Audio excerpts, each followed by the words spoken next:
Hoy es 7 de marzo. Bienvenidas, bienvenidas. En este martes tenemos la información más completa para compartir con ustedes, tanto en el ámbito nacional como internacional. Así que le invitamos a seguir en sintonía de Ecuador TV y a través de Noticias 7. Le contamos a esta hora que Lenín Moreno, aspirante a llegar a la presidencia de la República, ofreció entrevistas a medios de comunicación de Quito. En un espacio radial dio su posición sobre la ley de comunicación y reafirmó sus propuestas de campaña. Aquí el detalle. Durante la entrevista realizada en la casa de campaña, el ganador de la primera vuelta electoral, Lenín Moreno, agradeció a la población que mediante su voto confió en él y en Alianza País.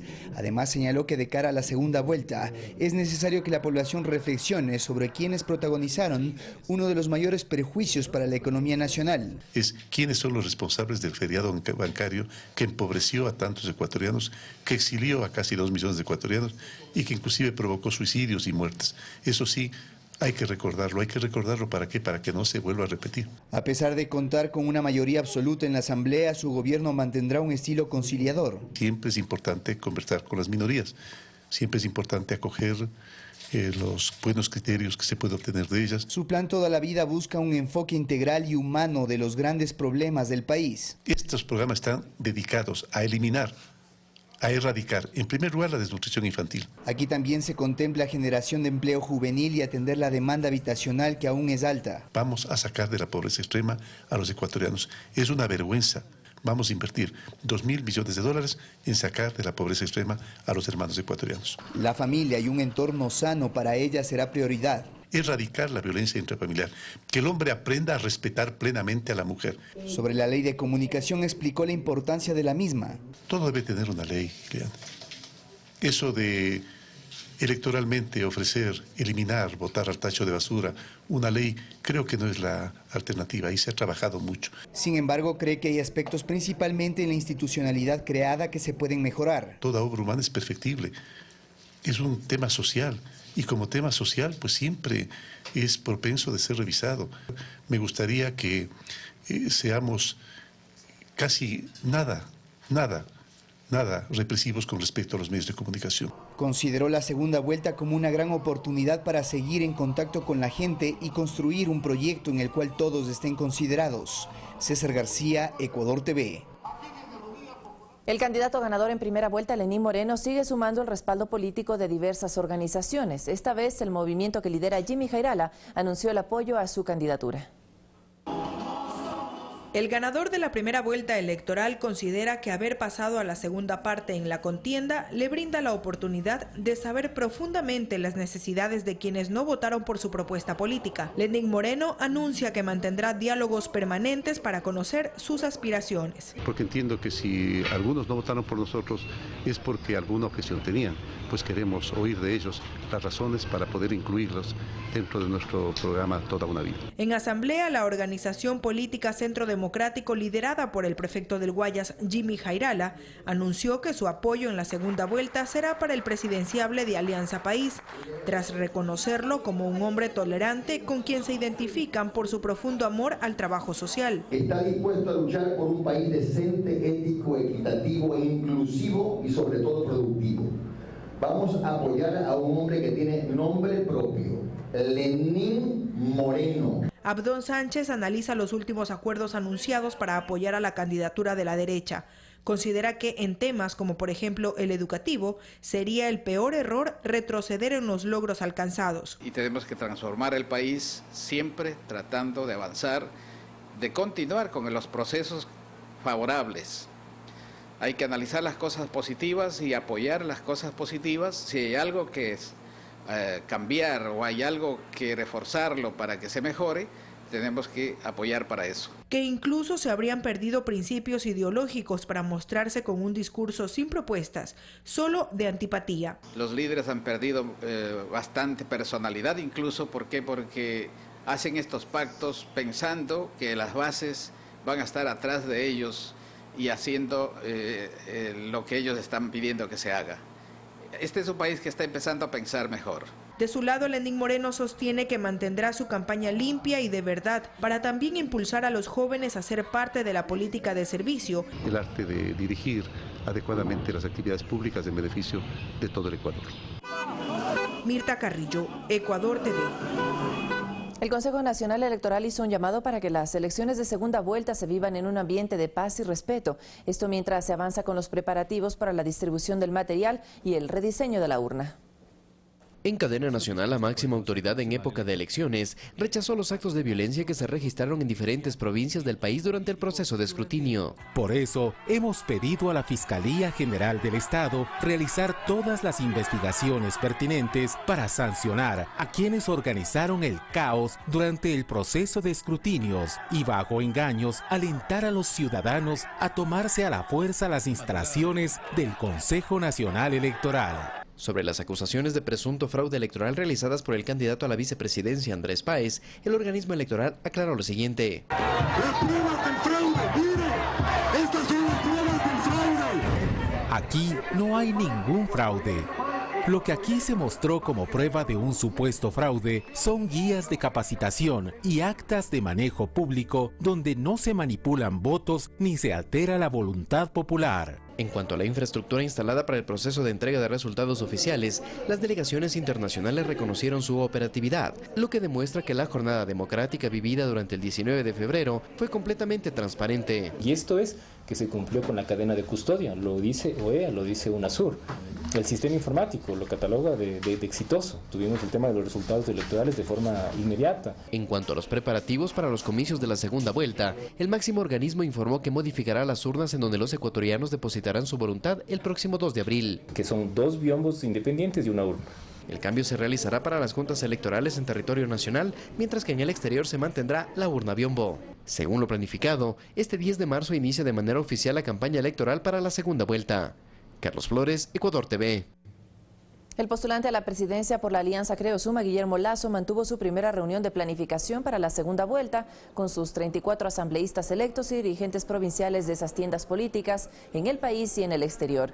En esta cita, que se desarrolló en Quito, se delineó la estrategia de campaña para el próximo 2 de abril.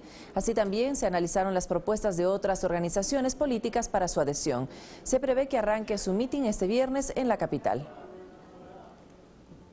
En Guayaquil, activistas de colectivos sociales muestran su rechazo a las acciones de violencia y discriminación provenientes de actores políticos que respaldan la candidatura del binomio Lasso-Páez. Mediante una plataforma social ratifican su respaldo a las políticas del gobierno nacional.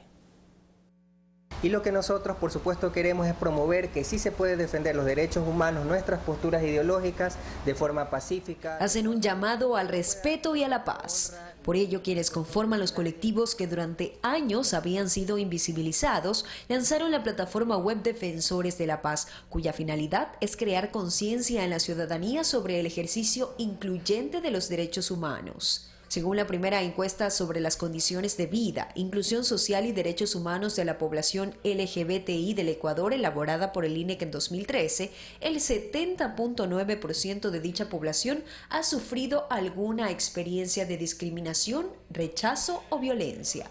Para Dayan Rodríguez, presidenta de la Federación Ecuatoriana de Organizaciones LGBTI, el gremio que preside había sido discriminado durante años y espera que las políticas públicas implementadas por el actual gobierno que los han favorecido continúen.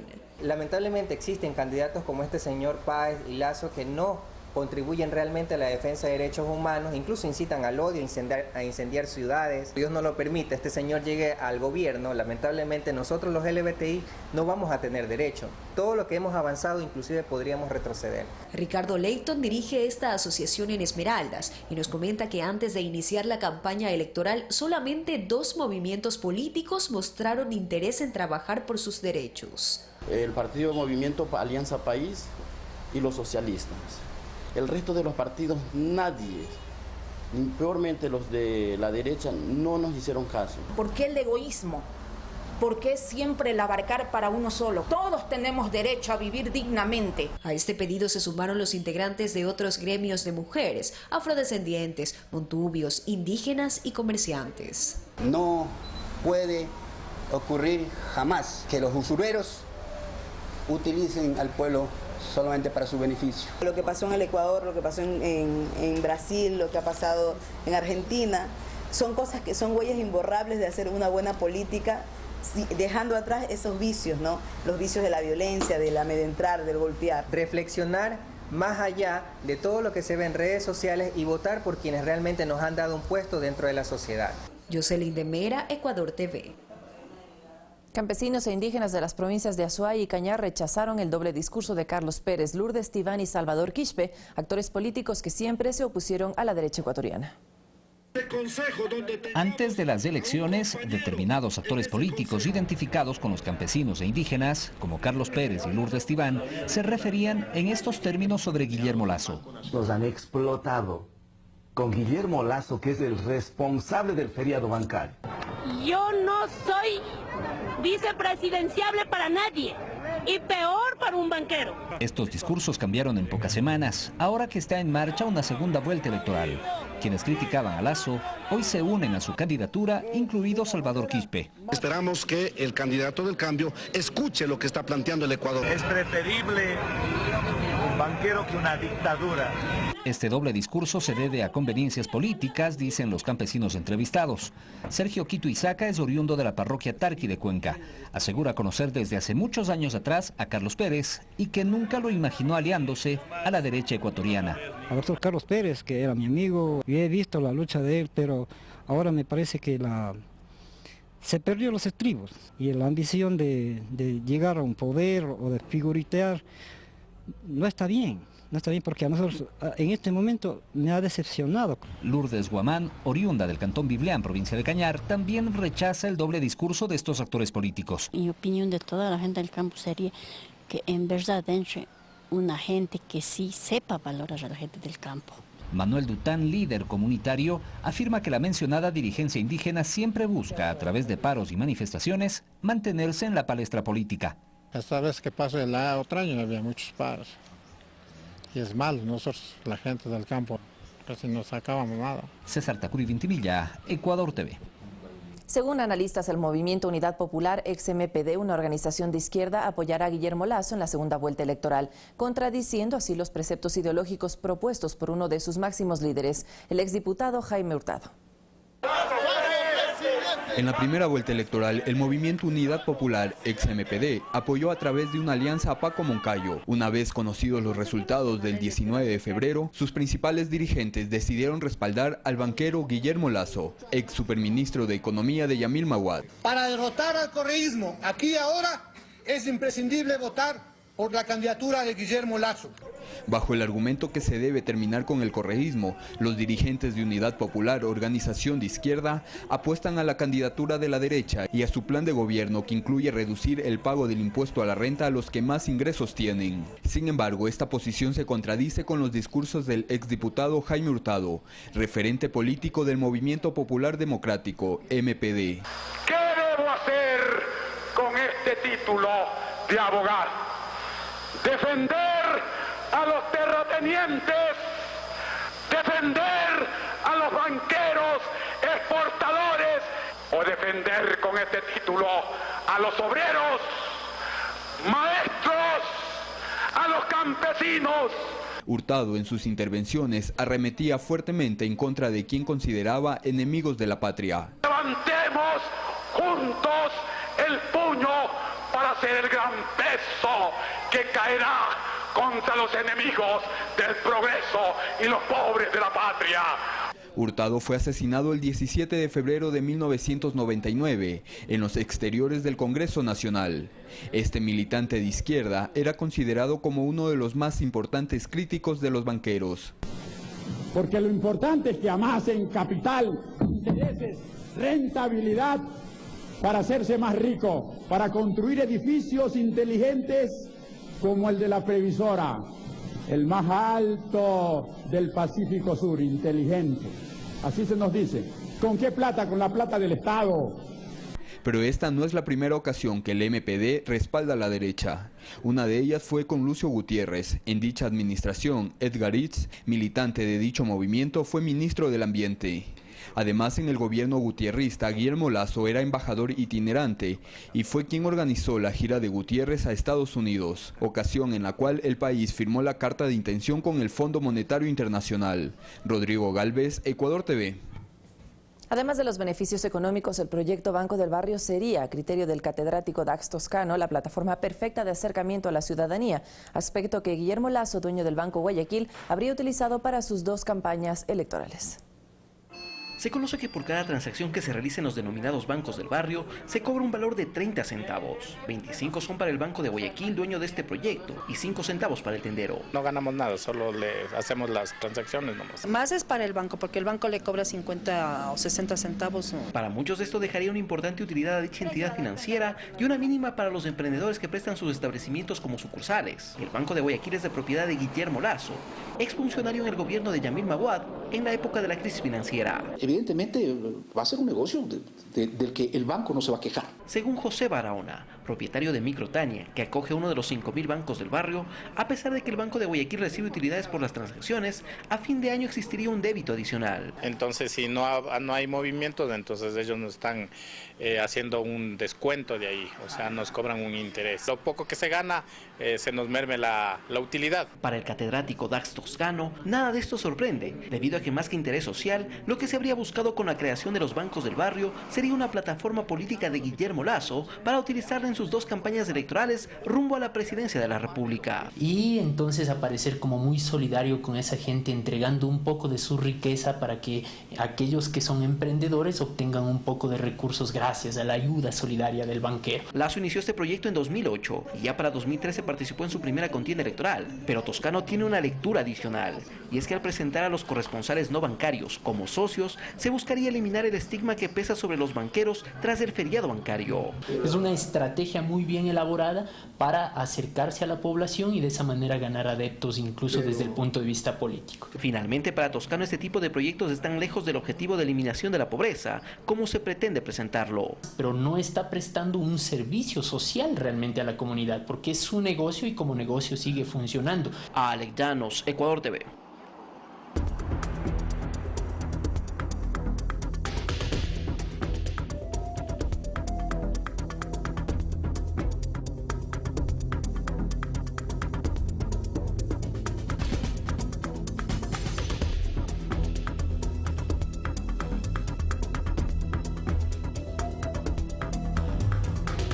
En el año 2007, uno de los integrantes de la comisión que investigó la deuda pública señaló que Guillermo Lasso sí tuvo relación con el feriado bancario al ejercer presión sobre el expresidente Yamil Maguad para que tomara esa medida que perjudicó a millones de ecuatorianos. Declarar un feriado bancario. 18 años después de que el gobierno del expresidente Yamil Maguad decretara el feriado bancario y el posterior congelamiento de los depósitos de millones de ecuatorianos, su ex superministro de Economía y actual candidato presidencial Guillermo Lasso intenta desmarcarse de este hecho de la historia ecuatoriana. La propia comisión correísta presidida por Eduardo Valencia emitió una opinión allá por mayo del 2007 diciendo con claridad: Lasso nada tiene que ver en la triste historia de la crisis financiera de 1999. Sin embargo, fue el propio Eduardo Valencia quien en el año 2007, en su calidad de presidente del directorio de la Corporación Financiera Nacional, CFN, aseguró que todo el proceso del congelamiento de depósitos fue ilegal y que sí existieron actos colusorios. Además, afirmó que Maguad habría sido presionado por un grupo de personas, entre ellas Guillermo Lasso, propietario del Banco de Guayaquil, para que tome la decisión de decretar el feriado bancario. Otro de los temas en los que, según Valencia, salieron beneficiados todos los banqueros privados fue el canje de los certificados de depósitos reprogramables, conocidos como CDRs. En una entrevista a un medio escrito aseguró: los adquirieron a menos del valor nominal, pero los utilizaban al 100% con la CFN. Al depositante le pagaban 40% y los bancos se quedaron con el 60%. Además, Eduardo Valencia calificó al canje de certificados de depósitos como un asalto a la CFN por parte de los bancos privados que no cerraron luego de la crisis bancaria. Una de las instituciones financieras que no cerró fue el Banco Guayaquil, de propiedad de Guillermo Lasso. El asalto a la Corporación Financiera Nacional se hizo con un simple decreto, obligando a que la corporación reciba dichos papeles. Yo no he descartado, ni la comisión ha descartado, que a través de un decreto pidamos a los bancos privados, a todos los que han intervenido aquí, que nos devuelvan el dinero. Según el presidente Rafael Correa, entre los bancos que más canjearon CDRs estuvo el de Guayaquil, de propiedad de Guillermo Lasso, institución que canjeó aproximadamente 30 millones de dólares. El Banco de Guayaquil fue el tercer banco que más negoció con esos certificados de depósito. Según un anexo del informe de la comisión que investigó la deuda pública, el Estado perdió 1.178 millones de dólares, adicionales al entregado en el salvataje bancario. Por decreto ejecutivo de Yamil Maguad se dispuso que la Corporación Financiera Nacional debía recibir obligatoriamente los certificados de depósitos al valor nominal, es decir, al 100%. Rodrigo Galvez, Ecuador TV.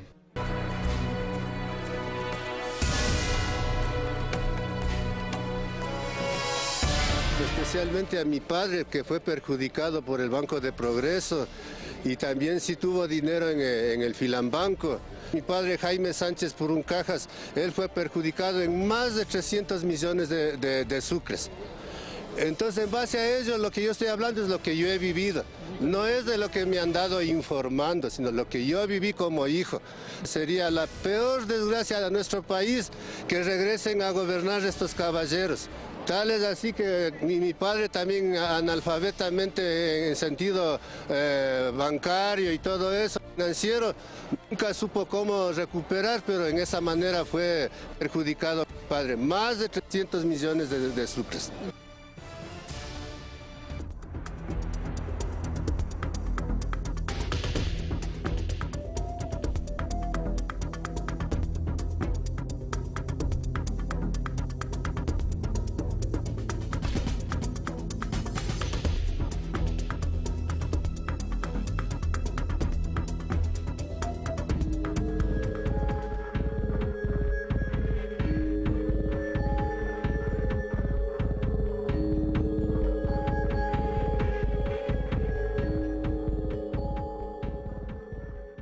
Sin embargo, vemos algunos potenciales puntos positivos en la reorganización. Andrés Páez es un contacto de la embajada cercano y respetado. Vemos buenas posibilidades para trabajar con él en el frente laboral. Él es uno de los pocos miembros del Congreso que ha seguido activamente las negociaciones del Tratado de Libre Comercio hasta la fecha y ha estado apoyando nuestra agenda de derechos laborales.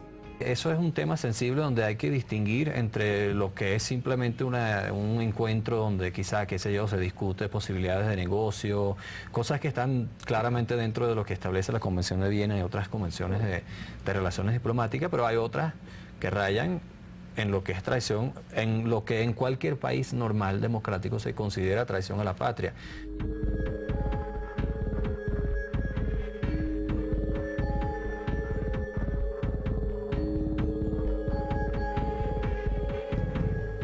6 de la mañana, 53 minutos. Rafael Poveda, exministro de Sectores Estratégicos, critica la forma de hacer política por parte de actores de oposición quienes han hecho eco de denuncias presentadas por prófugos de la justicia sin contar con las pruebas correspondientes. Uno de ellos, Carlos Pareja Llanuselli, sentenciado a prisión en nuestro país. Carlos Pareja Llanuselli, prófugo de la justicia y recientemente sentenciado a 5 años de prisión por el delito de cohecho, desde Miami presentó un nuevo video en redes sociales. Esta vez su mensaje fue directo. Glass, voy por ti. En la primera vuelta electoral, Pareja Llanuselli hizo denuncias de corrupción en contra del vicepresidente de la República, Jorge Glass. Sin embargo, las realizó sin las pruebas correspondientes, ni ante un órgano de control. Rafael Poveda, exministro de Sectores Estratégicos, cuestiona este tipo de mensajes y asegura que se trata de una campaña sucia. Son personas que desde la clandestinidad se han dedicado a atacar la política de nuestro país, a atacar al vicepresidente Jorge Glass, quien es ahora incluso parte de un binomio para este periodo de elecciones. Campaña que, a decir del exministro Poveda, estaría liderada por un grupo al cual lo denomina el Clan de los Prófugos. No podemos nosotros permitir que prófugos de la justicia como Carlos Pareja, como Fernando Villavicencio, como los Isaías, todos ellos ahora se conviertan en referentes de la opinión pública en el Ecuador. En enero anterior, el gobierno denunció que detrás de esta campaña de desprestigio estarían los hermanos William y Roberto Isaías Dazún. Poveda critica además la forma de actuar de este tipo de personas, quienes lo que buscarían es convertirse en referentes de la opinión pública. O sea, se ve que es un tema orquestado, se ve que es un tema planificado, se ve que detrás de él hay estos mismos grupos de poder. Y señala que este tipo de denuncias por parte de Carlos Pareja y Anuseli lo que buscan es desacreditar al binomio oficialista, especialmente a Jorge Glass. Supongo que estará tratando de llegar a un acuerdo con estas personas, ¿no?, para beneficiarse personalmente, pero eso a cambio de que se constituya o que él sea un actor político en esta campaña, ¿no? Entonces, con estos videos, con estas grabaciones. Por ello hace un llamado a la ciudadanía a denunciar este tipo de actos. Quieren hacer publicidad para que no se vote en contra del gobierno. No creo que es ético hacer ese tipo de publicaciones. Hay también quienes cuestionan la forma en la que actúan estos grupos de oposición. Solamente por conveniencia se juntan todos, porque todos buscan un fin común, es el poder. Finalmente, Rafael Poveda asegura que la mejor carta de presentación del actual vicepresidente es la transformación que se ha dado durante estos 10 años de gobierno, tanto en temas energéticos como hidroeléctricos. Rodrigo Galvez, Ecuador TV.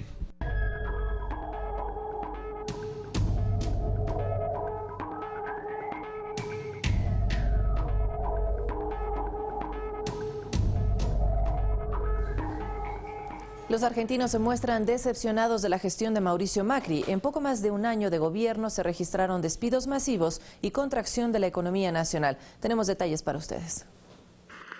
1 año y 2 meses que Mauricio Macri está en el poder y en las calles de Buenos Aires sus habitantes expresan decepción por las políticas económicas y sociales implementadas por el gobierno de derecha. Todo aumenta, impuestos, no tenés capacidad de ahorro, mal.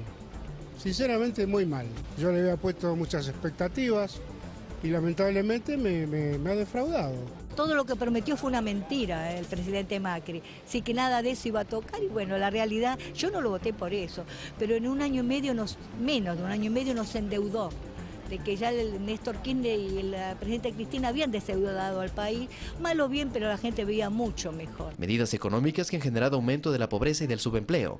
Los negocios y pequeños emprendimientos se ven afectados. Y es que los argentinos no tienen el mismo poder adquisitivo que antes. Y en mi actividad decayó muchísimo la venta en el rubro, tanto por lo económico que la gente hoy por hoy en la calle, la gente no tiene un peso.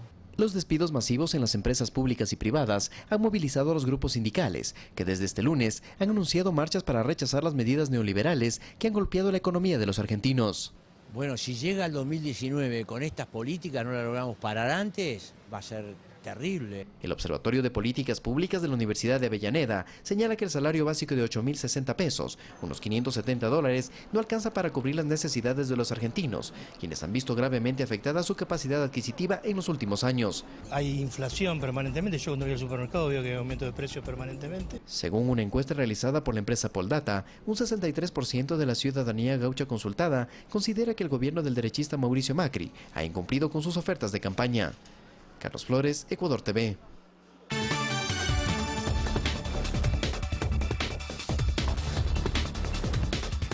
De inmediato, otras noticias internacionales. Atención, porque el presidente de Estados Unidos, Donald Trump, firmó una nueva orden de veto migratorio. De la lista que incluía a 6 países, Sudán, Siria, Irán, Libia, Somalia y Yemen, se retiró a Irak. Esto después de que Bagdad acordó aumentar su cooperación con el gobierno estadounidense para la investigación de sus ciudadanos que soliciten una visa de viaje. El secretario de Seguridad Interior, John Kelly, admitió durante una entrevista a la cadena CNN que el gobierno de Trump estudia separar de sus familias a los niños que crucen ilegalmente la frontera. La Procuraduría de Perú denunció este lunes al expresidente Alan García y a exfuncionarios de su gobierno por vínculos con el pago de sobornos que la firma brasileña Odebrecht reconoció haber realizado para obtener una obra durante su mandato. En tanto, en Colombia, la Fiscalía inició el registro de nuevas evidencias de un posible financiamiento por parte de Odebrecht a las 2 campañas presidenciales de 2014.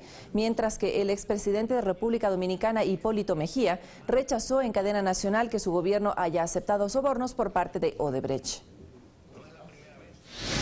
Y en otro punto del planeta, las autoridades de Somalia declararon a la sequía que vive ese país como desastre nacional, ya que es una de las peores en su historia. En las últimas 48 horas, el primer ministro Hassan al-Jaire informó que 110 personas han muerto por esta causa y por las diarreas severas provocadas por la poca agua que llega a los habitantes, y además está contaminada. A esto se suma la hambruna en 3 millones de habitantes.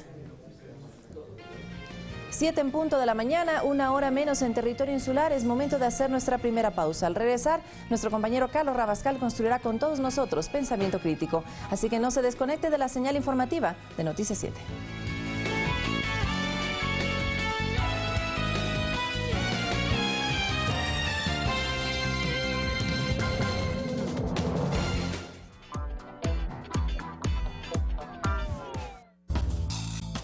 Anorexia o bulimia son algunos de los trastornos alimenticios más conocidos hoy por hoy, Vanessa. Así es, Arturo, condiciones que no solo afectan a los pacientes, sino también a su entorno familiar. Por eso tendremos expertos al mediodía que nos darán sugerencias que usted no se puede perder. Le esperamos entonces, como siempre, aquí, al mediodía. 2 en punto por Ecuador TV.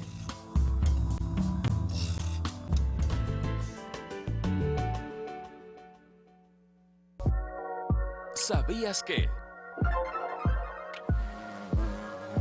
las abejas pueden reconocer rostros humanos? ¿Sabías que? De lunes a viernes, 19:30.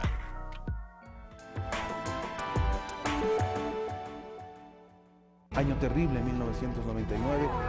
Si no es plata que me he encontrado en la calle ni nadie me ha regalado, señor. Tuvimos alrededor de 16 bancos que se convirtieron en bancos rateros. Conoce la historia del mayor robo al bolsillo de los ecuatorianos. Los banqueros, cuando estaban abiertos, se consiguieron autopréstamos a empresas de su propiedad.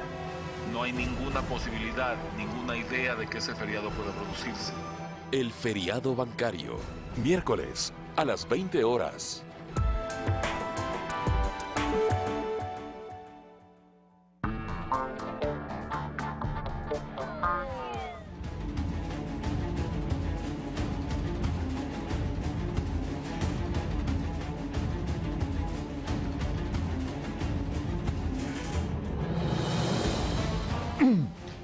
De marzo del año 2017, día martes, por cierto, hoy de noche los espero en Pulso Político a las 22 horas. Seguiremos analizando sobre las previsiones electorales del 2 de abril del 2017, pero ahora estamos en Pensamiento Crítico. Tendremos 2 bloques, uno con Guillaume Long, canciller de la República, y luego entraremos en el segundo bloque con Adrián Bonilla y Marco Navas.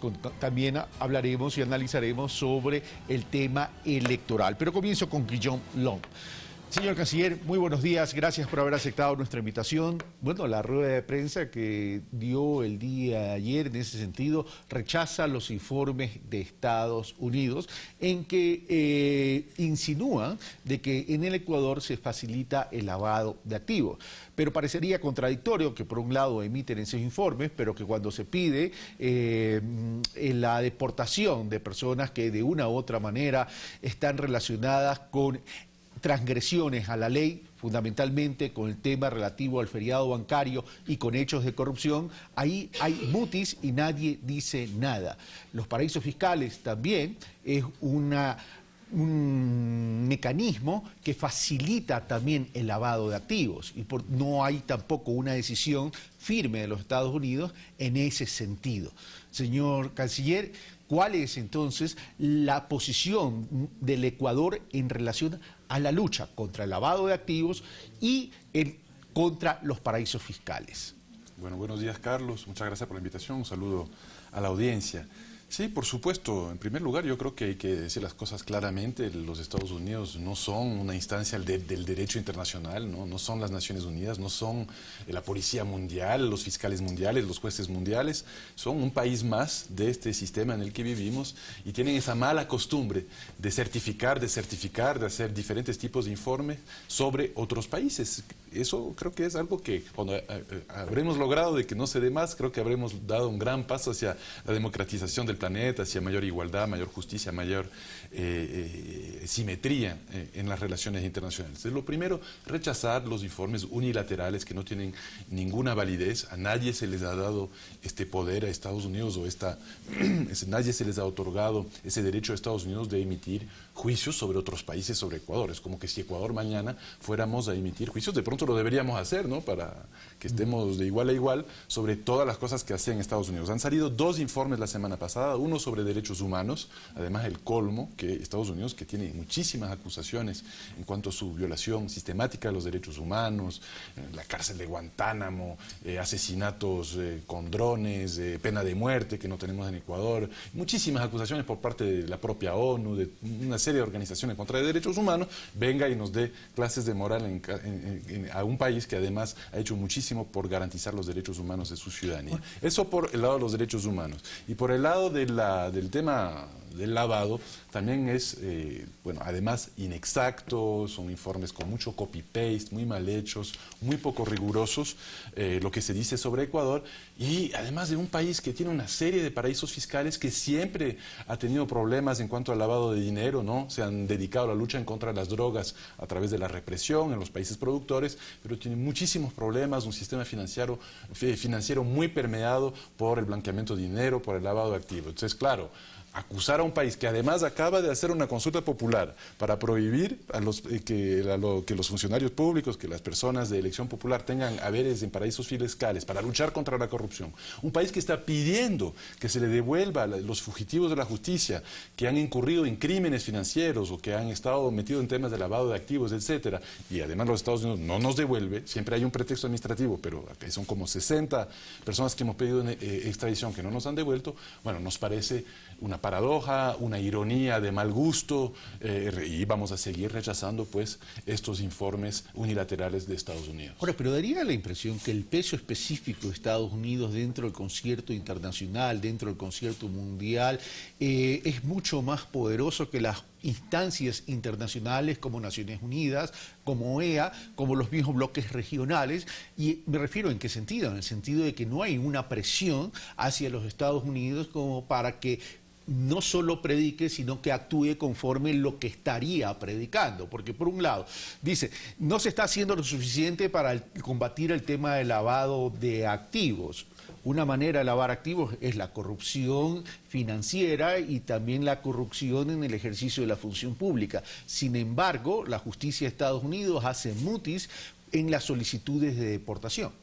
Sí, yo creo que el mundo, y esto es una demostración más, lastimosamente está plagado de dobles raseros, de dobles estándares. Estados Unidos tiene poder y muchísimo poder, pero no siempre tiene legitimidad. Y ciertamente en este caso, hablar de derechos humanos es una cosa pero increíble, ¿no? Si es que realmente Estados Unidos es uno de los países que más problemas tiene en la garantía de los derechos humanos. En casa, también en casa, ¿no? Un sistema carcelario muy complejo, muchos casos de violencia policial que han sido ilustrados, descritos, condenados por las propias Naciones Unidas, pero sobre todo fuera de casa, en donde Estados Unidos juega un rol complejo. Y insisto, el tema de los paraísos fiscales, ¿no? Uno de los modelos que se reproduce, una legislación modelo que se reproduce en muchos paraísos fiscales del mundo es la de Delaware. Incluso se habla del derecho Delaware, ¿no? Y eso es un estado de Estados Unidos, sin hablar de Miami, incluso la propia ciudad de Nueva York. El tema del lavado de activos es un problema estructural en Estados Unidos, está muy vinculado con el tema inmobiliario, con el tema de compra de residencias. Ahí hay mucho problema en Los Ángeles. Los propios Estados Unidos en algunos casos lo han reconocido. Entonces, yo sí creo que ahí hay que hacer la pausa y hay que decir, a ver, momento, ustedes no tienen que jugar ese rol. Y si bien es cierto que tienen poder, nosotros tenemos el deber y la tarea de seguir luchando en contra de ese tipo de injusticias a nivel global. Ahora, el día de mañana se cumplen ya 18 años del feriado bancario. Y le hago esta pregunta, señor canciller, porque esto tiene que ver con los migrantes. Por supuesto. Los migrantes fueron desplazados, para utilizar un término fuerte, porque hay que utilizar un término fuerte, un adjetivo calificativo fuerte, porque constituye un hecho fuerte y rastrero. Fueron desplazados por el fraude bancario que se gestó en el año de 1999. Pero resulta que esos migrantes, y me voy a referir a los migrantes ecuatorianos, a nuestros hermanos ecuatorianos, llegan a Europa y vuelven a ser víctimas por segunda ocasión de un tema que también es trágico, el tema de las hipotecas, y prácticamente en muchos casos quedaron atrapados en Europa en ese sentido. A propósito del aniversario número 18 del feriado bancario, la Cancillería, ¿cómo ha podido articular la reivindicación de la dignidad de nuestros hermanos? Bueno, estoy totalmente de acuerdo con la premisa. Creo que fueron desplazados fueron expulsados, yo diría, por una situación económica y también por una élite que realmente cuidaba sus intereses y no cuidaba los intereses del pueblo. Y creo que también aquí hay una gran paradoja, hay un gran cinismo histórico, diría yo, y es importante la historia, ¿no? A los más jóvenes no olvidar que la historia es el conocimiento de la memoria, el conocimiento de nuestra historia es lo que nos hace libres, lo que nos hace emancipados, lo que nos hace soberanos, lo que nos impide volver a cometer los errores del pasado. Entonces, la historia no es solamente para los libros polvorientos y para los momentos de ocio, sino que debe ser un elemento fundamental de la construcción del ser humano, de la ciudadanía, del ser humano que participa democráticamente de la vida cívica del país. Y la historia nos enseña, pues, lo que usted acaba de decir, que un grupo de banqueros estafó al país, ¿no? Estafó al país con un gobierno cómplice, ¿no? Congelando los dineros de la ciudadanía. Eso provocó una ola de inmigración sin precedentes en la historia de nuestro país. Y luego, que ahí es quizás la mayor ironía, la mayor injusticia, son estos mismos migrantes que tuvieron que salir del país, expulsados por las élites, que de $100 en $100, de 100 euros en 100 euros, por allá ya en el 2001, 2002, 2003, empezaron a mandar remesas al país, salvando la macroeconomía nacional. Estamos hablando de $1.500 millones, en algunos momentos llegó a ser más que la renta petrolera, que llegaban en remesas, divisas que salvaron la economía nacional. Y llegamos a tener un cuadro todavía más absurdo, en que nuestras élites, la gente más pudiente del país, sobre todo los banqueros, sacaban sus dineros del Ecuador porque no confiaban en su propia patria, ¿no? Pero ahí no de $100 en $100, sino de millones y millones de dólares sacaban dinero del país, mientras que los más pobres, los desplazados, los expulsados de la patria, mandaban de poco en poco montos que salvaban a la final la economía nacional. Esto es una injusticia histórica que no hay que jamás olvidarla. Y lastimosamente, ahora que estamos en tiempos electorales y que estamos enfrentando esta situación, es importante hacer memoria, ¿no? Porque los dueños, los presidentes de los grandes bancos se beneficiaron muchísimo. Algunos se hicieron millonarios con el tema del feriado bancario.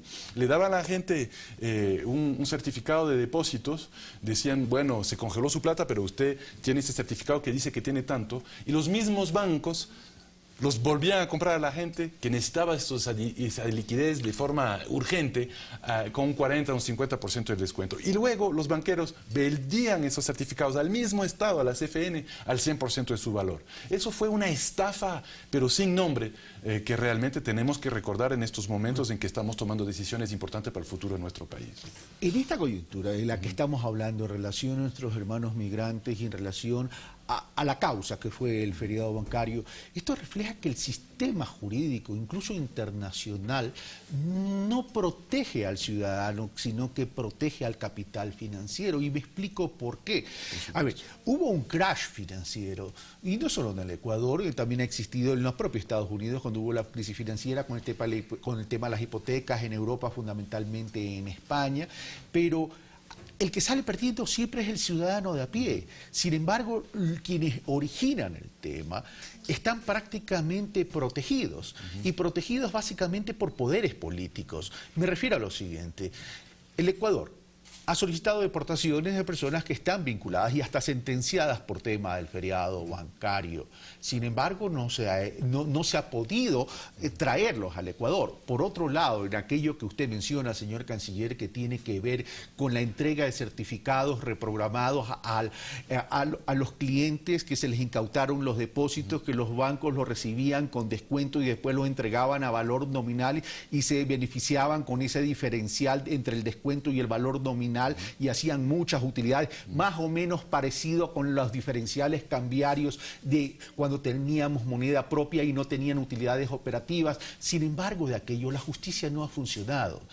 Es decir, no hay un sistema jurídico ni nacional ni internacional que proteja a los ciudadanos. Sí, lastimosamente es así. El poder sigue siendo bueno, la regla de juego con la que tenemos que interactuar a nivel mundial. Eso no significa que no tengamos que seguir luchando para cambiar, para tener un mundo cada vez más justo.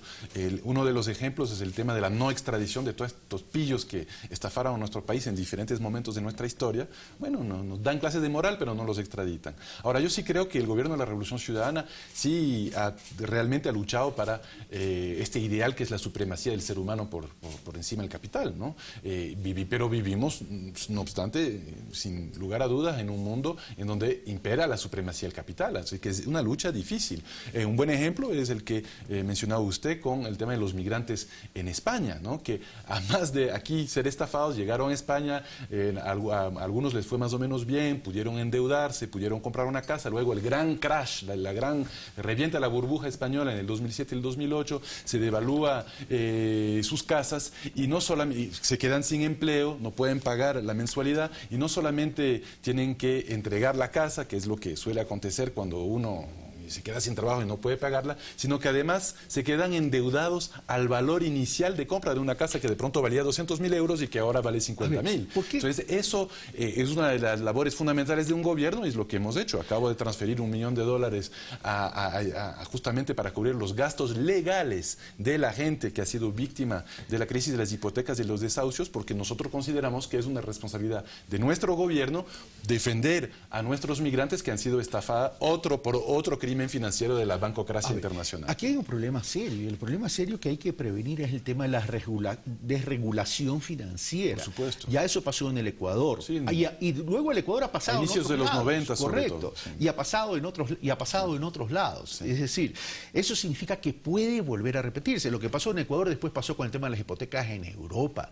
Y en ese sentido, la pregunta viene entonces, si no somos capaces como mundo de proteger al ciudadano de a pie, ¿significa entonces que estamos construyendo una verdadera sociedad mundial de esclavos financieros? Sí, una plutocracia global, ¿no? Creo que es uno de los grandes avances de los últimos años, de los últimos 10 años sobre todo, es tratar de alejarnos de este sistema plutocrático que había en el feriado bancario, que tuvimos en otros momentos de nuestra historia, después de la caída de Alfaro, que quizás es uno de los mejores, después de la muerte, del asesinato de Alfaro, uno de los mejores ejemplos de momento en que realmente la banca mandaba, ¿no? En los años 10 y 20, la banca guayaquileña sobre todo, luego hubo otros momentos de nuestra historia, ciertamente los 90 fue el reino de la banca, ¿no? Bueno, y lastimosamente vemos todavía hay intentos de esta bancocracia de volver al poder. Ojalá no llegue a suceder. Sí, el Ecuador es uno de los países que plantea, incluso a nivel internacional, que podamos proteger a ese ciudadano de a pie de los excesos del gran capital. Lo estamos haciendo, creo que desde la presidencia del G77 con propuestas vanguardistas, el referéndum, la consulta popular que acabamos de tener nos ayuda muchísimo para poder luchar contra un mundo libre de paraísos fiscales, ¿no? Libre de esta estafa de evadir impuestos por parte de los más ricos y de esconderlos con secretismo bancario en cuentas secretas, en paraísos fiscales. Lo estamos haciendo también para crear en las Naciones Unidas una instancia que pueda sancionar a las grandes corporaciones transnacionales si violan los derechos humanos, porque en este momento solamente los estados son sancionados. Es decir, hay una serie de propuestas por parte del Ecuador, pero es una lucha difícil que hay que seguir dando. Ya para terminar, señor canciller, fue conocido, y esto fue público, por eso se lo planteo, que algunas instituciones financieras ecuatorianas trataron o compraron deudas hipotecarias de ecuatorianos en el exterior para ejercer derechos de cobranza en territorio ecuatoriano. ¿Qué ha hecho el gobierno ecuatoriano en ese sentido para proteger a nuestros compatriotas? Bueno, eso afortunadamente es criminal, ¿no? No solamente estafan a los ecuatorianos aquí, les congelan sus fondos, los expulsan del país, salen al exterior y luego están tratando de aprovecharse comprando las deudas de los mismos ecuatorianos en el exterior para poder cobrárselas cuando vuelvan al país. Eso es criminal. Eso, afortunadamente, el gobierno nacional detectó este problema a tiempo, logramos hacer las reformas legales pertinentes y parar a tiempo este crimen. Esto suena a algo menor, pero enfrentarse a esa bancocracia como lo ha hecho el gobierno, no lo hacen muchos países del mundo. Siempre tienen miedo, nos van a enfrentarse con los grandes poderes, es ponerse en una situación políticamente vulnerable, y no es sorprendente que tengamos tanta oposición de los poderes fácticos de este país porque nos hemos atrevido realmente a defender a ese ciudadano de a pie. Así que yo creo que en ese sentido, y de hecho hay muchas veces el Ecuador es mostrado como ejemplo a nivel internacional para la defensa de sus ciudadanos, la defensa de sus migrantes. Creo que es algo que, un compromiso que hemos asumido y que vamos a seguir asumiendo en los años venideros. En una próxima oportunidad, señor Canciller, lo comprometo para hablar de las políticas públicas y estrategias para la reinserción de nuestros hermanos migrantes en el Ecuador. Por supuesto, muchas gracias. Hemos hecho muchísimo en ese sentido. Muchas gracias. Por cierto, amigos televidentes, quiero hacer abstracción de la coyuntura política. El tema del feriado bancario es un hecho histórico y como consecuencia de eso hay que tratarlo sin temor, sin miedo y decir las cosas como son para plantear los insumos que ustedes necesitan para sacar conclusiones. Primero, no todo banquero es malo. Son grupos de banqueros que generaron el feriado bancario. No se puede generalizar, así como no todos los periodistas son buenos ni malos. Hay que saber separar las cosas. Segundo, no se trata de quien firma un decreto, porque el feriado bancario es consecuencia de algo, es consecuencia de políticas públicas que se adoptaron en su momento a efectos de generar un ambiente de flexibilización para facilitar el desarrollo de un sistema financiero que, siendo un utilitario en el desarrollo como apalancamiento financiero, tenían una rentabilidad mayor a aquellos que desarrollaban actividades económicas invirtiendo en calidad de riesgo, es decir, teniendo una contingencia de ganar o perder. Sin embargo, de aquello, este utilitario financiero llamado Sistema Financiero Nacional, gracias a esa facilitación de la política pública, se desregularizó y se eliminaron los controles y los pocos controles que habían. Lamentablemente, en asociación con los organismos de control de la época, no pudo ni prevenir ni neutralizar ese crash que sufrió el Ecuador en 1999, provocando la expulsión de millones de compatriotas. No se trata de decretos, se trata de políticas públicas. Y sobre esa mentalidad y visión de desarrollo es lo que el Ecuador debe debatir. Si este tema está en medio de la coyuntura de la política electoral, es pura coincidencia, porque el día de mañana se cumplen 18 años del feriado bancario. Muchos jóvenes a lo mejor no se acuerdan, pero ustedes tienen que investigar, analizar, profundizar y, como siempre, sacar sus propias conclusiones. Venimos de inmediato con más análisis de la campaña política.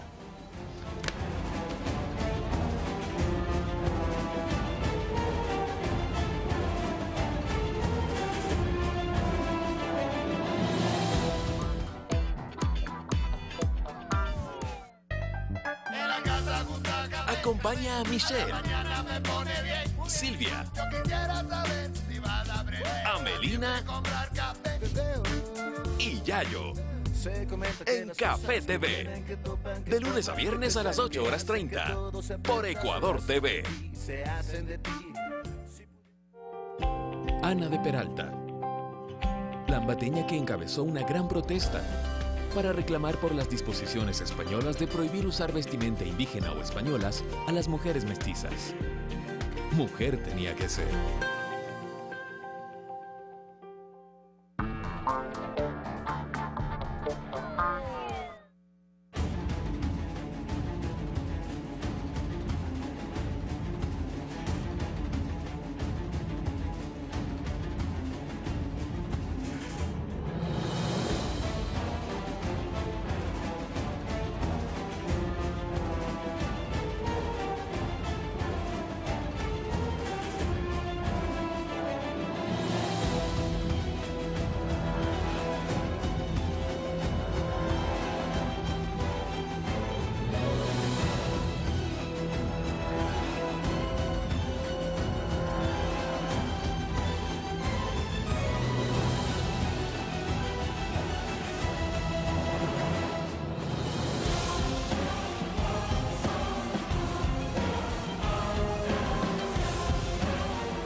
Continuamos, amigos televidentes, ya tenemos la presencia de Adrián Bonilla, analista político, catedrático de la Flaxo, y Marco Navas, sociólogo, también catedrático, para hacer una evaluación de los discursos de los presidenciables. En este momento ya son de 2 candidatos, hay una segunda vuelta que se va a llevar a cabo en el día domingo 2 de abril. Comienzo con Adrián Bonilla, Marcos Navas, muy buenos días, gracias por aceptar nuestra invitación. Comienzo con Adrián, con la licencia de Marco. Bueno, ¿qué se puede recuperar de los discursos tanto de los candidatos a la presidencia de la República, o resaltar tanto de Lenín Moreno como de Guillermo Lasso? ¿Están enfocados en una discusión de modelos o estamos frente a un escenario que es tremendamente mediático y que, dado el corto tiempo que hay para la segunda vuelta, no vamos a esperar profundización de propuestas? Adrián Bonilla. Bueno, probablemente lo que hemos tenido estas 2 primeras semanas es un periodo de inercia que viene desde la primera vuelta electoral hasta que ambas candidaturas puedan reconstruir sus estrategias y volver a proyectar la imagen de los candidatos. Esta inercia se ha caracterizado por la dura confrontación que hubo en la primera vuelta y por la descalificación mutua de ambas candidaturas, que más que de los candidatos, de los partidarios de ambas candidaturas. Entonces, estas 2 primeras semanas han seguido caracterizándose en el Ecuador por campaña negativa, en donde básicamente las personas que se manifiestan en redes sociales, puesto que no hay cómo hacer publicidad todavía, se han manifestado razonando de por qué no hay que votar por el otro candidato. De alguna manera no hemos tenido nuevas propuestas, no hemos tenido creatividad en la forma como se han enunciado estas apelaciones a los electores, y probablemente tendremos en el curso de esta semana o de la próxima ya nuevas propuestas que se centran en las imágenes propositivas de las 2 candidaturas, porque la campaña negativa, creo yo, a estas alturas no ofrece mucho. Hay un 30% de votación por repartirse para la segunda vuelta entre los 2 candidatos, más o menos, y se requiere campañas propositivas para apelar a las personas que no votaron por los 2 finalistas en primera. Estamos hablando de casi un poquito más de 3 millones de votos. Es decir, esta campaña entonces, Marco, ¿está basada en el desmérito del contrincante? Bueno, coincido del contexto de Adrián. Yo diría que el discurso en ese contexto, de todos modos, del candidato Lenín Moreno ha sido más sencillo, más concreto. El discurso de Guillermo Lasso se va volviendo denso y me voy a explicar por qué. Porque él pretende, y ha declarado eso, adicionar las propuestas de sectores muy diversos que actualmente le respaldan. Por ejemplo, los sectores de la izquierda radical que perdió las elecciones. Entonces, eso va complejizando el discurso de Guillermo Lasso. Y el otro aspecto es que sí, el discurso se ha basado generalmente de los 2 candidatos, o más bien de sus partidarios, en un aspecto negativo. Pero lo negativo no da réditos a largo plazo porque intoxica a muy corto plazo. El lodo ahoga, digamos así. Entonces, las propuestas se deberían ir puliendo en positivo. Por ejemplo, Lenín Moreno declaró ayer una cosa muy interesante, que es: vamos a revisar la ley de comunicación, pero revisarla bajo el supuesto de que debe existir una regulación de los medios de comunicación. Entonces se van perfilando las propuestas. Es decir, ¿no? Por lo las menos, cosas pueden ser perfectibles. Así es, así es. Y eso da un mensaje además de continuidad, que es importante, porque el mensaje de continuidad, ¿qué le da al elector que está indeciso? Le dice, bueno, vamos a continuar y ya conocemos más o menos el contexto, ya conocemos las condiciones en las que se gobernó y vamos a perfeccionar lo que sea necesario revisar y vamos a continuar con lo positivo. Pero entonces, Adrián, ¿significa que la coyuntura política electoral en este momento básicamente es señalar todo lo que se hizo en estos 10 años está mal, por tanto no a la continuidad, borrón y cuenta nueva, se está hablando ya de la posibilidad de una constituyente? Entonces volvemos al país radical, de siempre, al país radical, es decir, no podemos construir sobre lo construido, rescatar lo positivo, corregir lo que se ha hecho mal y proponer cosas nuevas. Bueno, es que tenemos esta primera construcción de imágenes negativas en las 2 candidaturas, porque desde el lado de la gente que ataca a Guillermo Lasso, lo que se está reconstruyendo es la idea de su participación o responsabilidad, por ejemplo, en el feriado bancario, la posibilidad de que todos los avances sociales logrados en la década de gobierno del presidente Correa se pierdan. Por el momento tenemos este énfasis en las campañas, pero este énfasis, repito, no es suficiente. Y no es suficiente porque las 2 candidaturas alcanzaron en primera vuelta lo que llamaríamos su voto duro.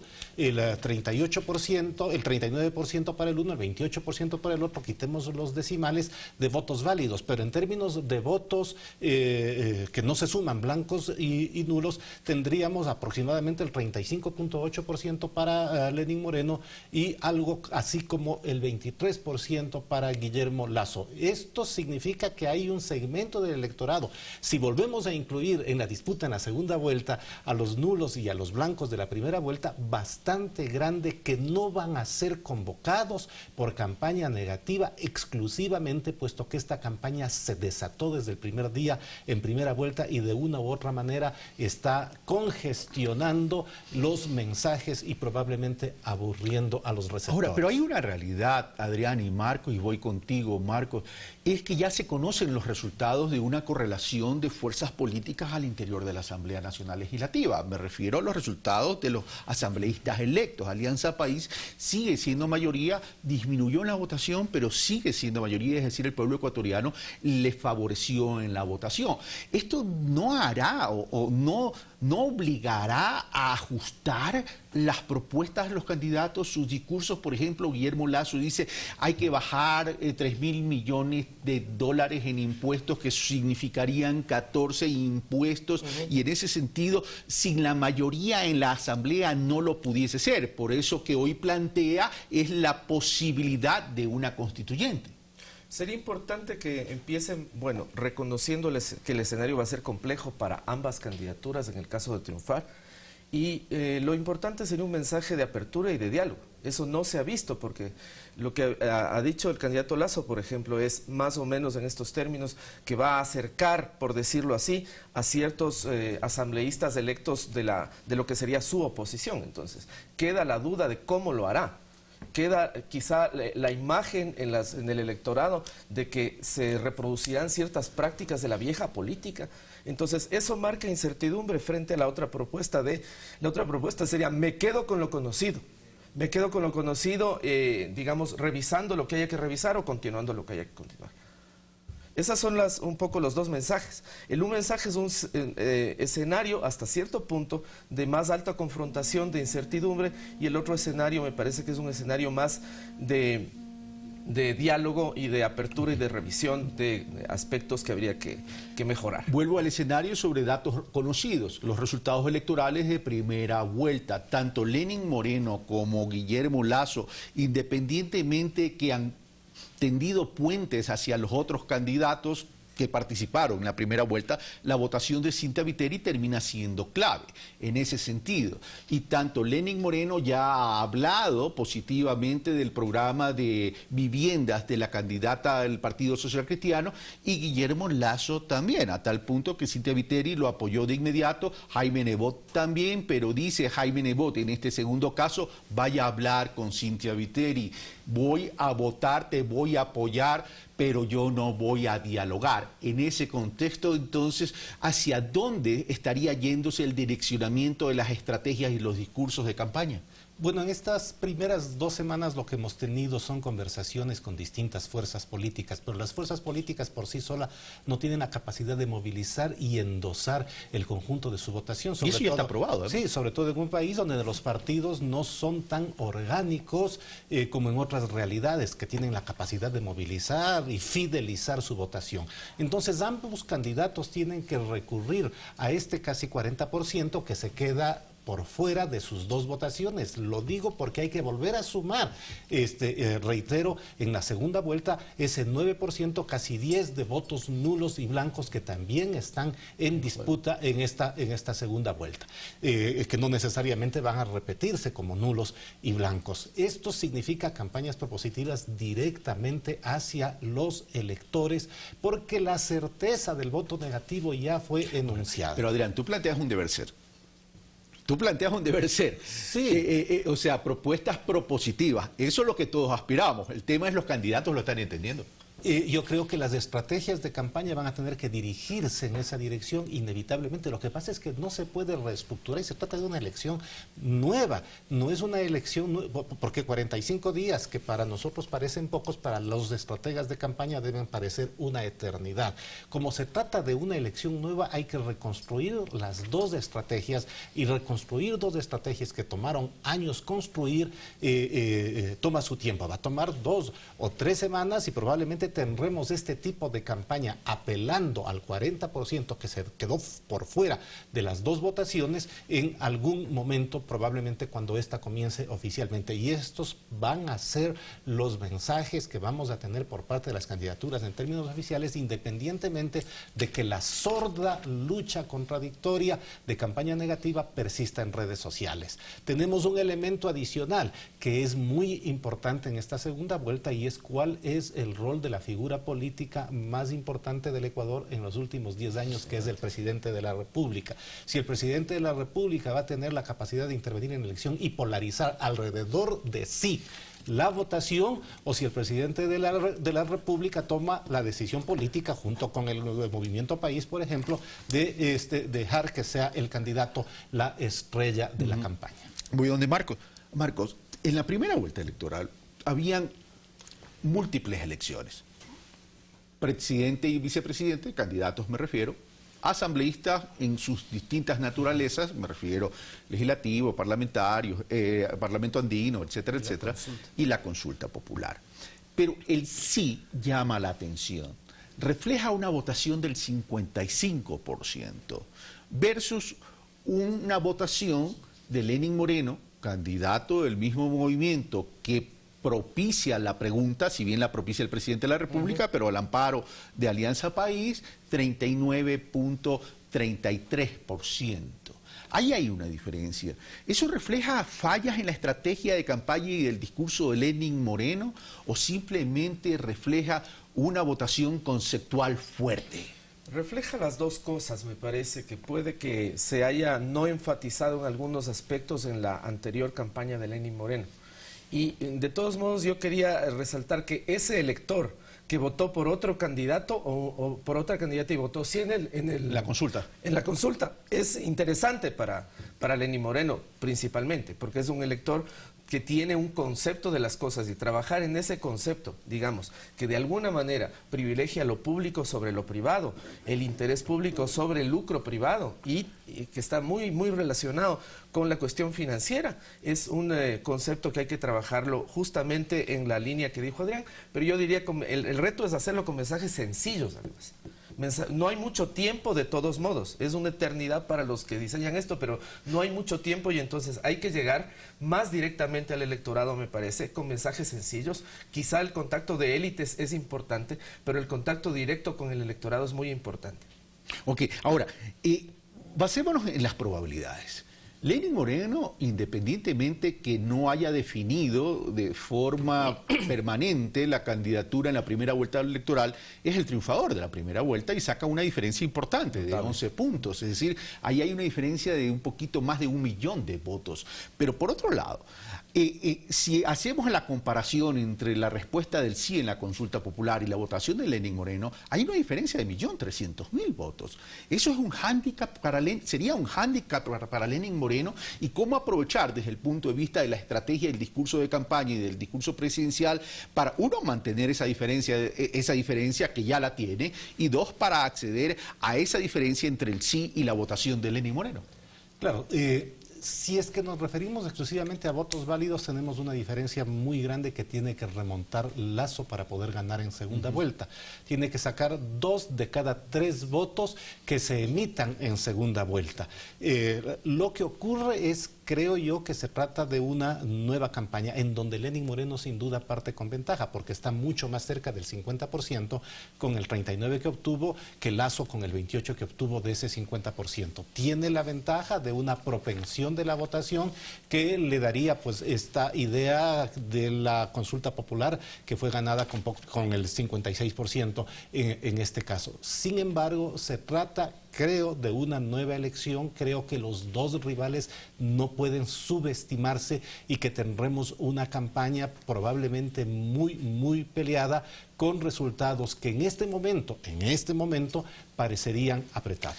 Y termino con Marco ya, si vamos a tener lo que dice Adrián, una campaña muy peleada y a lo mejor en el escenario muy apretada, ¿se pone en riesgo de nuevo la institucionalidad democrática del Consejo Nacional Electoral y vamos de nuevo a vivir crispación en las calles al grito fraude electoral? Hay un trabajo sobre el mensaje de cuestionar, digamos, la idoneidad del CNE y más que nada con miras a cuestionar las elecciones. Yo creo que ese no debe ser, evidentemente, el mensaje fundamental de esta campaña. Eso es malo para la democracia ecuatoriana, malo para la institucionalidad. Yo creo que ese mensaje se genera de varios sectores, incluidos sectores que apoyarían la campaña de Lenín Moreno, pero quizá en mayor medida sectores que han apoyado la campaña de Guillermo Lasso. Yo creo que la apuesta es el mensaje sencillo, el contacto directo y el mensaje en tono propositivo. Ese tiene que ser la apuesta, además, que los ecuatorianos, los electores, debamos aceptar y deliberar sobre eso. Gracias, Marco Navas, gracias, Adrián Bonilla. Y solo un complemento a mi comentario al cerrar el primer bloque que tiene que ver con el feriado bancario. Fueron expulsados nuestros hermanos ecuatorianos desplazados producto del feriado bancario. Pero, por cierto, también el gobierno nacional, como consecuencia de lo ya sucedido, debería fortalecer las políticas y estrategias de reinserción de estos hermanos ecuatorianos en el país, en el Ecuador. Recordemos que ellos fueron doblemente victimizados, una en el Ecuador y luego con el crash financiero producto de las hipotecas en Europa y principalmente en España. ¿Por qué hago este comentario? Porque mi indignación surge cuando pude ir y constatar con mis propios ojos, cuando el año pasado hice un especial de Cruda Médica que lo denominamos Atrapado en España, y pude conversar con muchos ecuatorianos que incluso son opuestos a este gobierno en algunos casos, donde me compartieron toda su tragedia de la llegada a Europa producto de la expulsión y después de la nueva victimización producto de este crash financiero por el abuso del sistema financiero por las hipotecas. Y no solamente fueron ecuatorianos, eran colombianos y también europeos. Es por eso que hay que tener mucho cuidado, y uno de los temas que tenemos que debatir es sobre la desregulación del sistema financiero, por un lado, y qué tipo de política pública se va a implementar en los próximos 4 años del Ecuador. ¿Volveremos a la Junta Monetaria donde el ratón cuidaba al queso? Yo no quiero responder por usted, porque no me siento dueño de la verdad absoluta. Pero usted, que tiene memoria histórica y que vivió, cuéntele a aquellos jóvenes, no para que incidir en la decisión por quién o no votar, sino por la necesidad de analizar a profundidad y con responsabilidad lo que está pasando en el país. Soy Carlos Rabascal, esto fue Pensamiento Crítico y está sintonizando su medio público, Ecuador TV.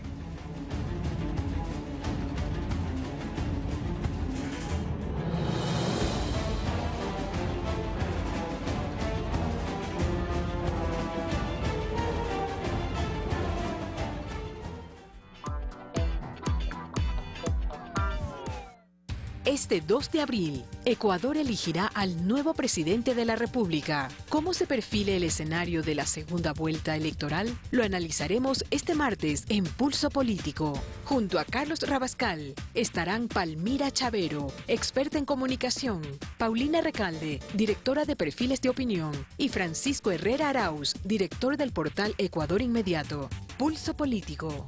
Hoy, 22 horas.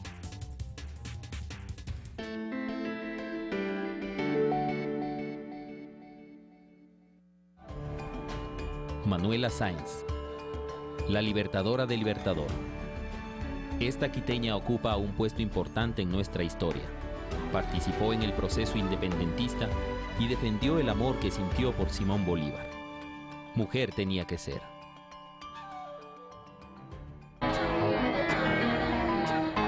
La palabra cambio puede entusiasmar, motivar, pero cuando se le saca el velo al cambio, aparece esto. Siento que estamos por comenzar una etapa maravillosa, que este es el cambio que vamos a hacer juntos. En la Argentina ya echaron a cientos de miles de personas. ¿No es verdad todas las cosas que relatás? Yo ya te he dicho que no vamos a hacer ajustes. Nos parecemos en aquellos que mienten y aquellos que cumplen. Es increíble, compañeros, como todo lo que dijimos lo hemos cumplido. Esa es la nueva forma de ser política. Algunos, ya no brasileños, ya no argentinos, podrán entender que es una verdadera trampa.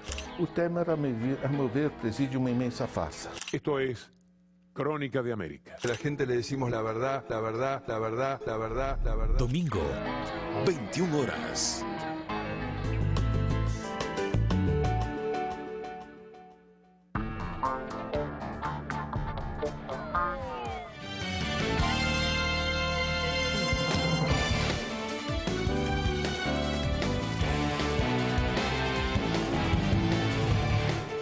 En este martes 7 de marzo tenemos más noticias para compartir con todos ustedes. Le contamos de inmediato que con el recorrido de 2 unidades educativas que son repotenciadas, el jefe de Estado Rafael Correa cumplió agenda de actividades en el puerto principal. El objetivo es que ambos centros de estudios estén operativos para el inicio del ciclo escolar Costa.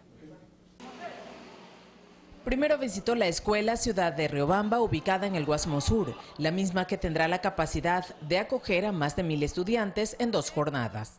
Estamos cumpliendo con la repotenciación, estamos en un avance del 85%. Ustedes se acordarán cómo era el Ciudad de Riobamba, era una infraestructura bastante precaria, a veces la denominamos tipo gallinero porque eran medias paredes con ventanas de rejas, no tenían ni siquiera paredes completas y en la actualidad estamos ya entregando una unidad educativa del milenio con los estándares que tienen todas las infraestructuras que hemos inaugurado. Quienes habitan en este sector destacan los cambios significativos en el sistema de educación durante los 10 últimos años, beneficiando a toda la comunidad educativa. Si nosotros recordamos que anteriormente la matrícula costaba $25, ahora no se paga absolutamente nada. Imagínense cuánto se pedía, cuánto se gastaba en la compra de los libros, que realmente eso ahorra el bolsillo y la economía de nuestro pueblo, de la gente pobre. Que ha habido hartos cambios en lo que es educación, en los maestros como uno, el aumento de sueldo, grandes escuelas, mejor educación. En todos los ámbitos durante los 10 años ha habido muchos cambios en este gobierno. La inspección del avance de obras también llegó al suburbio de Guayaquil en la unidad educativa provincia de la Suay, donde el primer mandatario destacó que los beneficios de contar con centros educativos con avances tecnológicos se extenderán a toda la comunidad. Porque estos colegios espectaculares, los colegios de la revolución, no son solo para los estudiantes, para los profesores, para toda la comunidad. Entonces la idea es que los padres de familia, los vecinos, puedan también venir a leer, a utilizar computadoras. En la biblioteca hay unas 10 computadoras con internet, etcétera. En la repotenciación de ambas unidades educativas se invierten más de $2 millones respectivamente. El objetivo es que estén operativas para el inicio del ciclo escolar Costa a partir del próximo 24 de abril. Guadalupe Ayoví, Ecuador TV. Las autoridades del Gobierno Nacional rechazaron los informes emitidos por los Estados Unidos donde se cuestionan políticas del Ecuador en materia de derechos humanos y controles del sistema financiero, así como los de anticorrupción. El primero en intervenir fue el canciller Guillaume Long, quien cuestionó el rol que el gobierno de los Estados Unidos pretende asumir al convertirse en juez del resto de naciones. Es un país más del sistema internacional en el que vivimos, por lo cual no tiene, vuelvo a insistir, atribuciones para emitir juicios sobre las políticas de terceros países. Sobre derechos humanos, Long fue crítico de las políticas estadounidenses, por ejemplo, al no suscribir convenios internacionales y por el trato que se da a los privados de libertad en centros penitenciarios como Guantánamo. El gobierno de Estados Unidos ha incurrido a menudo en violaciones a los derechos humanos. La titular de la cartera de Justicia, Lady Zúñiga, mencionó que el informe de Estados Unidos está basado en información no oficial y no reconoce los avances en materia judicial que se han dado en el país. La información que consta en este informe no ha sido contrastada en ninguna de sus partes con información oficial.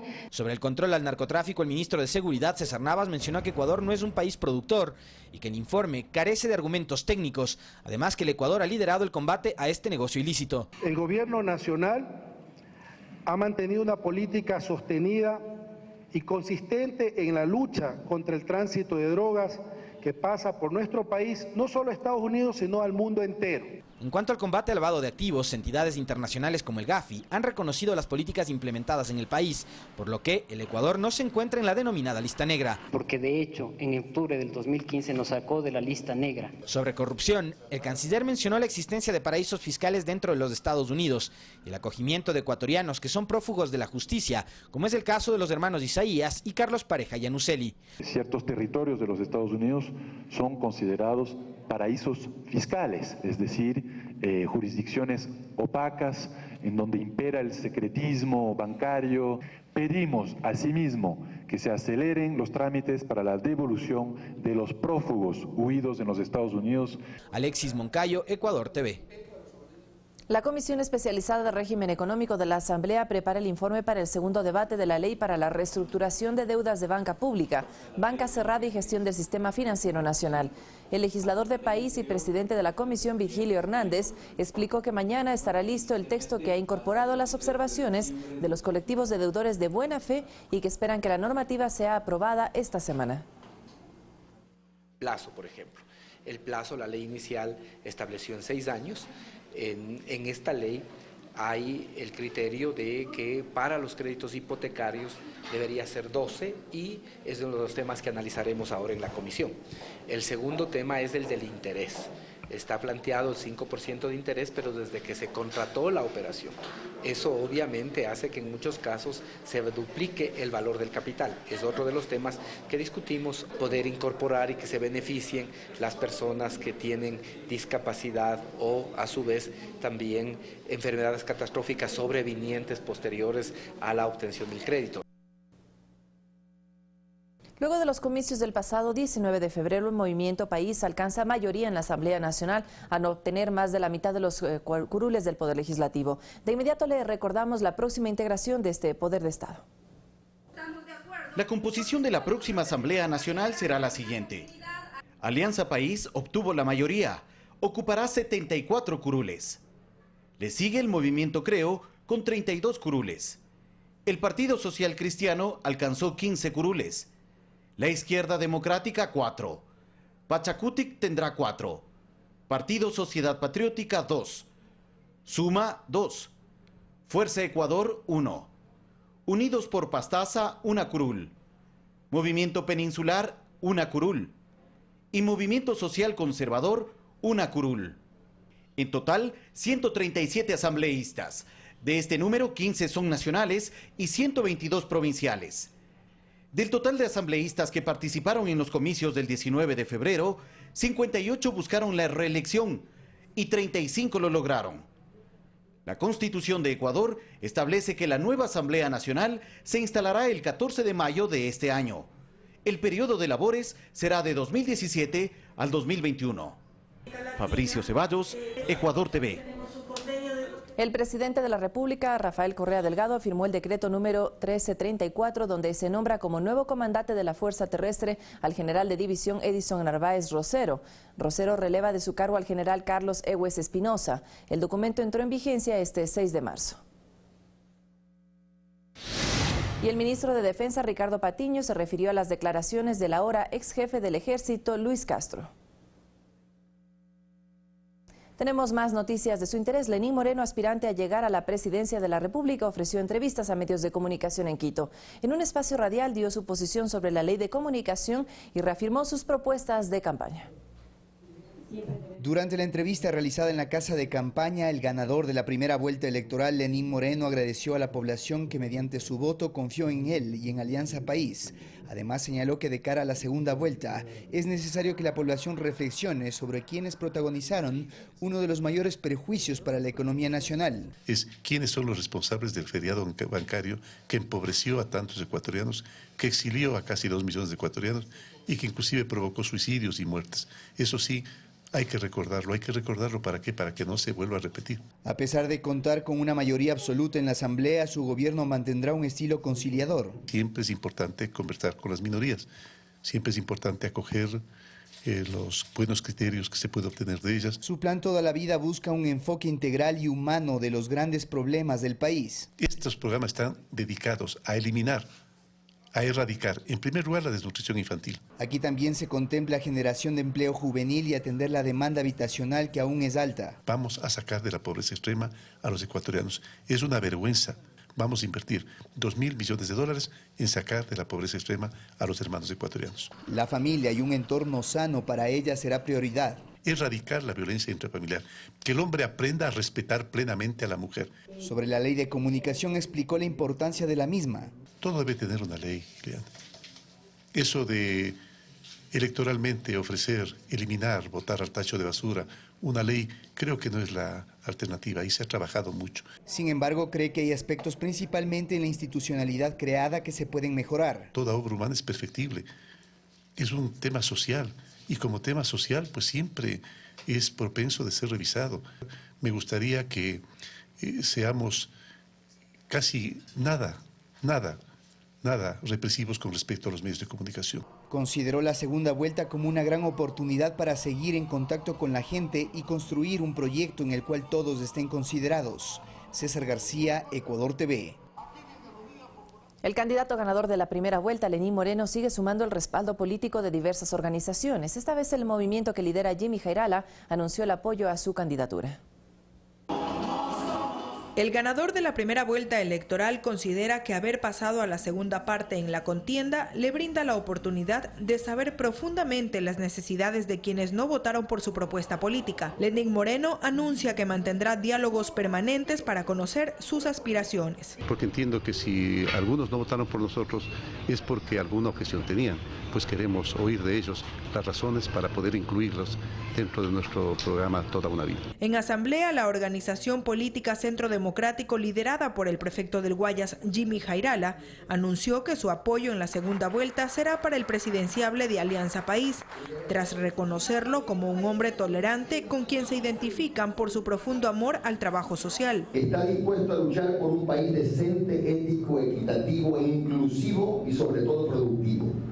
Vamos a apoyar a un hombre que tiene nombre propio, Lenín Moreno. Abdón Sánchez analiza los últimos acuerdos anunciados para apoyar a la candidatura de la derecha.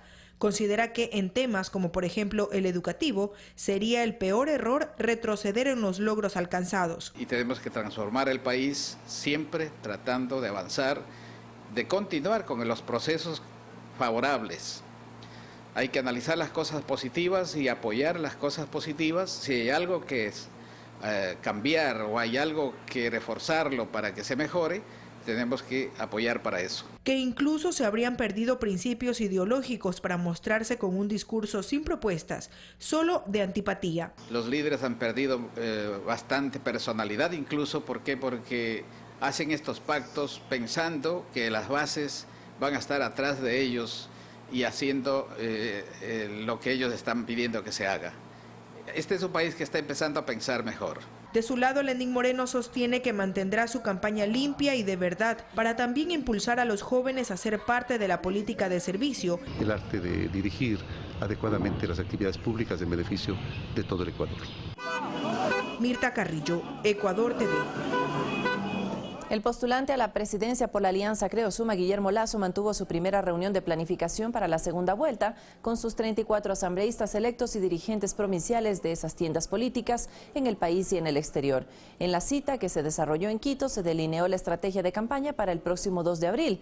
Así también se analizaron las propuestas de otras organizaciones políticas para su adhesión. Se prevé que arranque su mitin este viernes en la capital.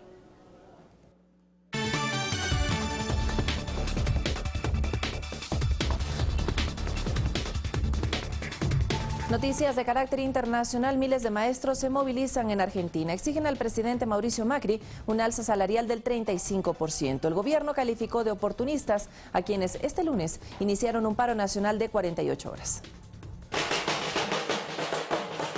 Más de 50.000 docentes salieron a las calles de Buenos Aires para dar inicio a una huelga nacional de 48 horas en reclamo de mejoras salariales. El 85% de las instituciones públicas formaron parte de esta movilización que coincide con el inicio del año escolar en Argentina. No es un reclamo meramente reivindicativo sectorial, sino que queremos mayor inversión, mayor presupuesto para mejorar las escuelas y las universidades nacionales. El incremento de los sueldos es potestad de los gobiernos locales. Sin embargo, las autoridades, en su mayoría del gobierno del presidente Mauricio Macri, establecen un techo del 18%, mientras que el gremio de la educación exige que sea del 35%, ya que la inflación de este país se sitúa en 40%. Un maestro de grado tiene un sueldo de 9.800 pesos. Con ese dinero no se satisface ni siquiera la canasta básica de alimentos. La jornada de huelga se registró en 21 de las 23 provincias. Los maestros rechazan la decisión gubernamental de no convocar a paritarias nacionales, es decir, una instancia obligatoria que por ley desde 2006 fija el aumento salarial para luego ser negociado en las provincias. Por su parte, el presidente Mauricio Macri inauguró el año lectivo en una de las pocas escuelas que comenzó sus labores, en donde calificó de oportunistas a quienes formaron parte de las movilizaciones. Lamento mucho que muchos hayan vuelto a elegir el oportunismo a través de un paro. Si ya hemos probado décadas haciendo paros. ¿Y cuál ha sido el resultado? Cero. Este martes la huelga de los docentes continuará y el miércoles por el Día de la Mujer también se realizará una marcha de las organizaciones sociales en rechazo a las medidas económicas que afectan a los argentinos. Fanny Lara, Ecuador TV. El gobierno de Colombia asegura que las exigencias de la guerrilla de las FARC son el motivo que ha retrasado la construcción de campamentos en las zonas veredales de transición, mientras que en Venezuela arremete contra el presidente de Perú, Pedro Pablo Kuczynski, por sus declaraciones sobre la crisis que vive ese país. Aquí nuestro resumen de noticias del mundo.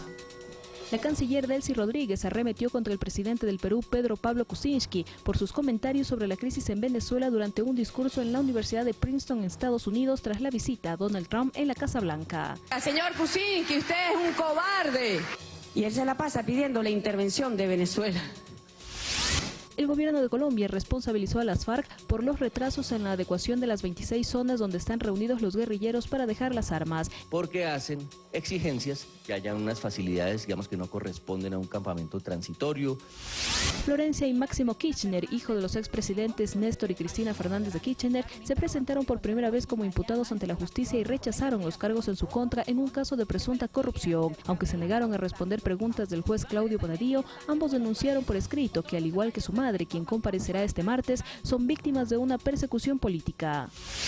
18 personas murieron en un accidente de tránsito en Panamá. Un autobús en que viajaban trabajadores agrícolas se salió de la carretera y terminó en el fondo de un puente. Otras 37 personas resultaron heridas.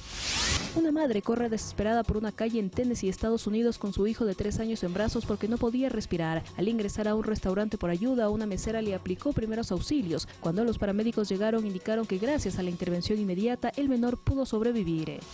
Veterinarios sometieron a una operación a una tortuga marina en Tailandia luego de descubrir 915 monedas que pesaban 11 libras en su estómago. Su agonía fue notada cuando su concha abdominal se rajó y se infectó. La mayoría de las monedas estaban corroídas y otras empezaban a disolverse. Fanny Lara, Ecuador TV.